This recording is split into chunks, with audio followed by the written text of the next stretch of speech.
I'm Jake. I'm the owner of Black Optix Tint, Colonial Heights, Virginia.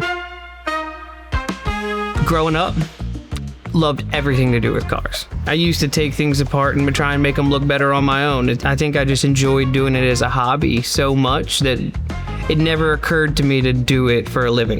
Didn't even think about ever owning my own business. I stumbled across Black Optix ad. It was clean, it was exciting when this opportunity came up, and that's why I was immediately just, let's do it. This is where I want to be.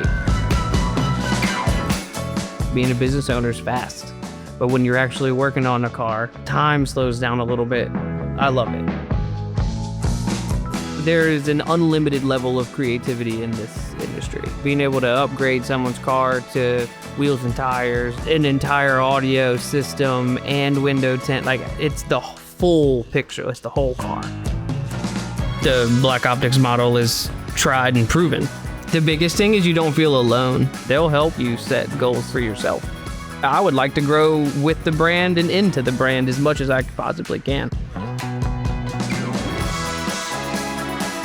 It's next to none in the restyle business. It doesn't feel like it's just a franchise. It feels like you're working for a small family business, except it's massive.